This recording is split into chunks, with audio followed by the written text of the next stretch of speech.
My dad kicked me out of the house when I told him I was gay. Honestly, I thought Mom would be the one who'd freak out, but she just sat there silently while Dad started screaming at me to leave. This was last December. I was 26, still am, and had just gone back to my hometown to spend the holidays with my family. It had been my first time back in 3 years. I grabbed my backpack and ran out of the house.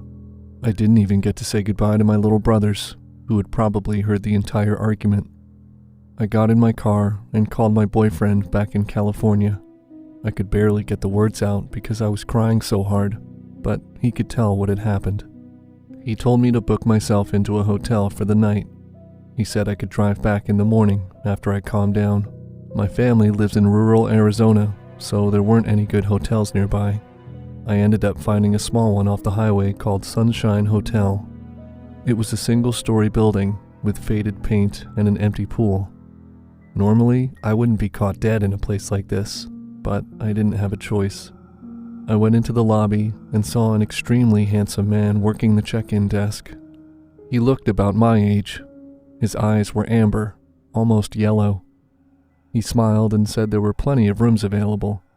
Of course there were. He gave me a key to room 12, which was the one at the far end of the hotel. As he handed me my key, he said, "Don't worry, I keep good watch over this place. You'll be safe here."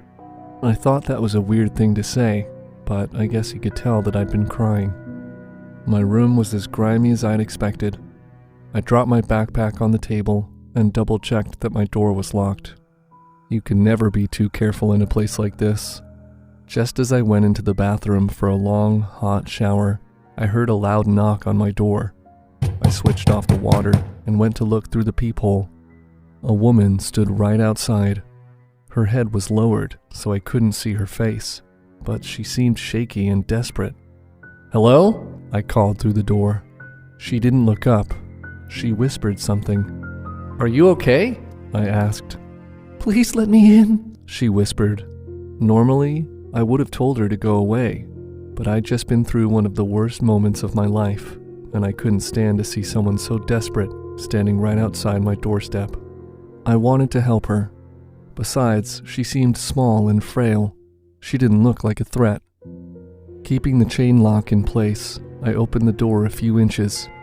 She didn't move. She whispered something again, but I still couldn't hear. I leaned closer. I really needed to see her face. "Miss?" I said. "What's the problem? I can't hear you." She whispered something else, but I could only make out a single word. "Sorry." Just then, someone slammed against the door. The chain snapped and the door flew wide open. There was another person outside, hiding next to the door. It was a tall, fat man with tattoos covering his arms and neck. Before I could say anything, he charged at me. I fell backwards and he walked into the room. The woman did too. I'm in pretty good shape, but this man was twice my size. As I tried to get back up, he kicked me in the stomach and headed for my backpack. The woman stood over me and watched. Now that I could see them up close, I noticed that they both had amber-colored eyes, just like the man at the front desk. Right then, I knew that these three people were related, probably siblings. They were working together to rob me, or worse. I figured that their brother had tipped them off about me. The woman started giggling. She pulled a knife out of her back pocket and waved it through the air, staring at me as she did. The brother rifled through my stuff. Again, I tried to stand up, but the woman jumped down and stabbed me once in the shoulder. It should have hurt, but I was too angry to feel it. I guess all my own frustrations were coming out at once. All of the anger at my own family, mixed with the violation of being attacked, it was just too much. Without even realizing what I was doing, I kicked the woman in the legs. She toppled to the ground. The big guy turned toward me, my wallet in his hand, but by then I was already at my feet. I dove at him. I didn't have the strength to take him down, but I had the anger. I grabbed him by the neck and squeezed until he dropped my wallet. He tried to push me off him, but I wouldn't let go. I was screaming, out of control. With all his strength, he shoved me back onto the floor. He pulled out another knife. They both stood over me, their amber eyes furious. They were going to kill me. Then I heard someone cock a gun. I looked at the front door and saw the guy from the lobby enter. He had a pistol raised toward his siblings. "Get out of here now!" The two attackers raised their arms and ran off. The man with the gun ran toward me. He wasn't like the others at all. "Are you okay?" he asked. I felt my shoulder. Hot blood had soaked my shirt. "I think so." "I'm gonna call the police," he said, helping me to my feet. "God, I hate my family sometimes." I smiled at him. I know the feeling.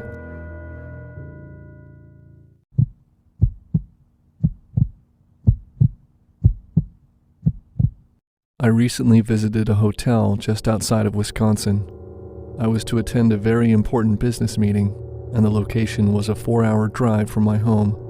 As the meeting started at 9 a.m., I thought it would be more practicable to stay over somewhere the night before so I could be close to the venue. I arrived and checked into the hotel early in the evening. I was hungry after the drive, so I went and put my bags in the room and made my way to the bar to get myself some food and a drink. After I had eaten, I took myself outside the hotel for a cigarette. As I was standing there smoking, I noticed a woman looking through the garbage cans just outside the hotel. The woman was wearing a long black coat, had gray matted hair, and was muttering to herself. She was clearly homeless, and as I stared at her while in a world of my own, I failed to notice that the woman had looked up at me. "Getting a good look, are ya?" She shouted. She broke me from my stare. I was shocked and didn't really know what to say. I'm sorry. I was in a world of my own. I didn't mean any harm."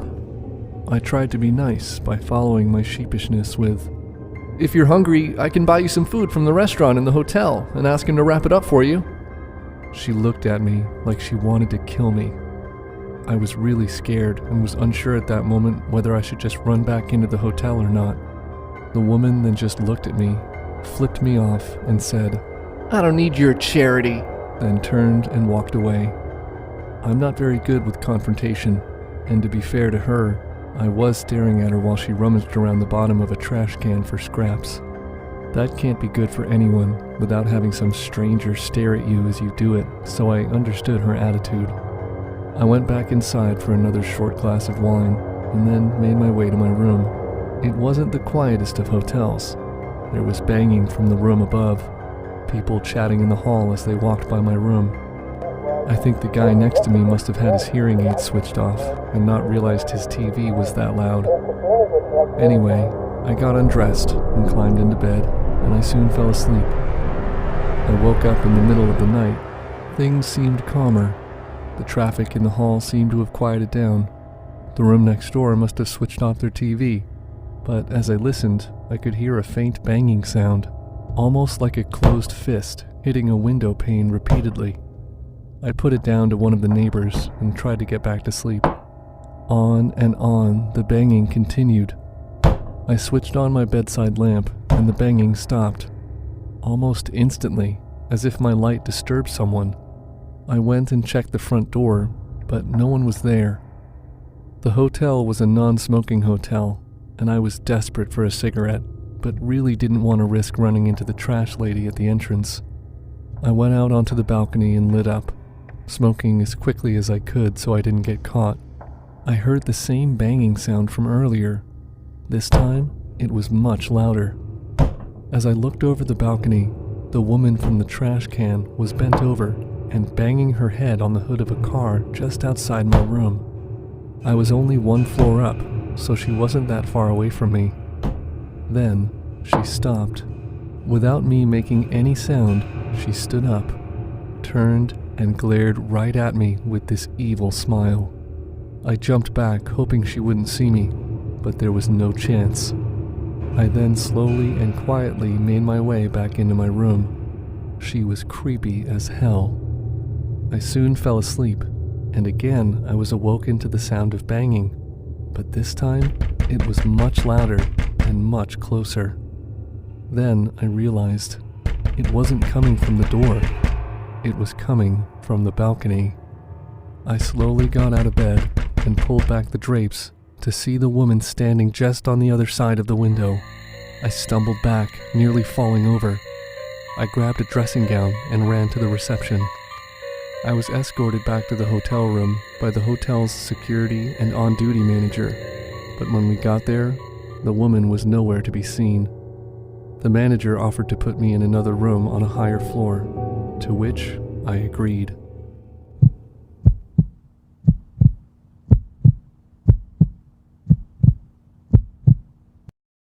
I recently attended a friend's wedding, but as I left it to the last minute to book my hotel room, there were no rooms left, and I was forced to book into another hotel 20 minutes away. I didn't really pay much attention to the reviews or even the location of the hotel, as it was just a place to lay my head for the night. After drinking all day, I got an Uber to the hotel. Maybe I should have paid more attention when booking. This wasn't the nicest looking hotel, nor was it the cleanest. In fact, far from it. There were a bunch of people loitering outside that looked like they were maybe dealing something illegal. I didn't stay long enough to notice and just made my way inside. Inside wasn't much better. There was what I can only describe as a homeless man sleeping on the floor in the lobby. I went to the desk and rang the bell. An old man shuffled out of the back office, asked for my ID, and checked me into my room. I headed for the elevator, trying not to touch anything for the fear I might pick up something. As the doors opened, there was a young girl already standing there. She didn't attempt to get off or anything, which I thought was weird. I smiled at her as I got on, but she didn't even acknowledge I was there. She looked upset, so I didn't take it personally. I pressed the button to take me to the third floor, and up we went. Everything about this girl seemed over the top. Long acrylic nails, platform stiletto heels, and the biggest fake lashes I'd ever seen. I tried not to stare so I didn't make her feel uncomfortable as the elevator creaked and groaned as it ascended. When we reached the third floor, we both got off. She went right, and I went left, looking for my room number. The floorboards caved in under the carpet with every step, and I was a little afraid that I might fall through the floor. When I reached my room, I looked back, kind of hoping to offer a friendly smile to the girl from the elevator, but the hall was completely empty. I felt uneasy, and a tightness formed in my chest. Where the heck did she go? At the very least, I should have heard a door open or close, but she was nowhere to be seen. There wasn't time for her to run to the stairwell at the end of the hall. I guess technically she could have gotten back on the elevator before it had time to close. As odd as that would have been, it was the easiest explanation. I let myself into my room, which was stinky and dated, just like everything else in the hotel. There was mold on the ceiling, and the carpet looked older than the hotel, but at least the bed sheets appeared to be clean. It was almost midnight, and I was still pretty drunk. I just needed to get a few hours of sleep before flying back to Maryland in the morning. I tossed my backpack into a chair, opting to keep my clothes on. I laid down on top of the covers, turned the lights off, and passed out almost immediately. A few hours later, I woke to a woman screaming outside the door and someone violently jiggling the door handle back and forth.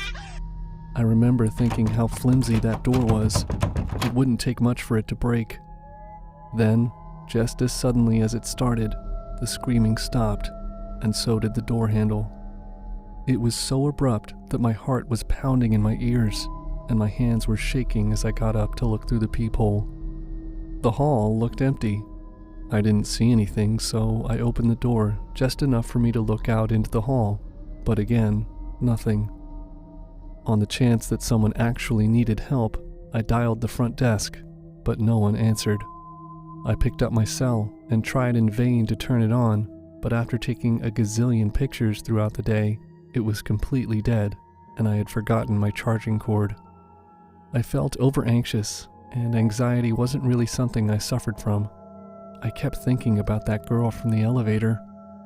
There was something about the look on her face. Was it her screaming in the corridor, needing my help?